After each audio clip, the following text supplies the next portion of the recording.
Well अभी मैं तुमको जो कहानी सुनाने वाला हूँ वो तुमको शुरू में बहुत ही ज्यादा नॉर्मल लगेगी कि ये सब कुछ नॉर्मली तो हो रहा है, लेकिन वो जैसे जैसे आगे बढ़ती जाएगी तुम भी कहोगे कि ये क्या हो रहा है एंड इसका क्या सेंस बनता है। उसको एक जॉब का ऑफर आया जहाँ पर उसको सिर्फ और सिर्फ कैमरास को मॉनिटर करना था, वो भी एक प्राइवेट रिसर्च फैसिलिटी के एक आइलैंड पर, रिमोट आइलैंड पर। काम बहुत ही ज्यादा सिंपल था, $4000 पर वीक मिलने वाले थे, बस कैमरा देखना था, खाना, शेल्टर, सैटेलाइट फोन सब कुछ उसको प्रोवाइड किया जा रहा था। लेकिन वो एक सोलो प्लेसमेंट जॉब थी, ना कोई स्टाफ ना कोई टूरिस्ट, सिर्फ मैक्स वो 78 सीसीटीवी कैमरा। तुम खुद इमेजिन करो तुम्हें एक ऐसा आइलैंड पर जॉब दी जाए कि तुमको सिर्फ वहाँ पर बैठकर मॉनिटर देखना है, लेकिन तुम्हारे आसपास कोई नहीं, उस पूरे आइलैंड पर तुम सिर्फ अकेले हो, तुम अकेले इंसान। तो तुम क्या वो जॉब करोगे? मैक्स को लेने के लिए हेलीकॉप्टर आया और पायलट ने एक शब्द भी नहीं कहा पूरी राइड में, बिल्कुल शांति, समुंदर, बादल और कुछ भी नहीं। जब मैक्स वहां पर पहुंचा, जब उसका हेलीकॉप्टर वहां पर लैंड हुआ तो उसने देखा कि वहां पर एक कोल्ड वॉर फैसिलिटी है, वहां पर कंक्रीट की बिल्डिंग्स बनी है, झुके हुए पेड़ है और एंटीनास जो सीधा आसमान की तरफ देख रहे हैं। और उसको वहां पर एक आदमी मिला जिसने एक काला कलर का कोट पहना था। उसने ना कुछ इंट्रोडक्शन दिया ना कुछ बात करी, बस उसने मैक्स को एक क्लिपबोर्ड पकड़ा दिया और कहा कि बस कैमरा देखते रहो। Don't you think it's strange?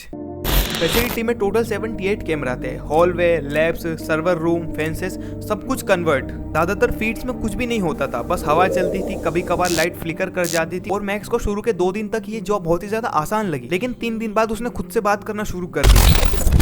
फिर एक रात कैमरा 12 बंद हो गया। कैमरा 12 सब लेवल 3 के एक हॉलवे को दिखाता था। मैक्स ने सोचा वायरिंग का इशू होगा, लेकिन जब उसने फैसिलिटी का मैप देखा सब लेवल 3 का मेंशन ही नहीं था, उस मैप में सब लेवल 3 ही नहीं था, लेकिन कैमरा 12 सिस्टम में था। मैक्स ने उस हॉलवे को रोज देखा था, व्हाइट लाइट्स, क्लीन फ्लोर, एकदम नॉर्मल। फिर उसी रात 2:46 AM पे कैमरा 12 वापस से ऑनलाइन आ गया, लेकिन इस बार सब बदल चुका था। लाइट्स डिम थी, वॉल्स पे स्टेन्स थे जैसे रस्ट या सूखा हुआ खून लगा हो, और हॉलवे के एंड पर एक फिगर, एक आदमी खड़ा हुआ था। ना तो वो चल रहा था ना तो वो कुछ मूवमेंट कर रहा था, बस वो सिर्फ कैमरे की तरफ देख रहा था, जैसे वो मैक्स का इंतजार कर रहा हो मैक्स कब उस हॉलवे में आए।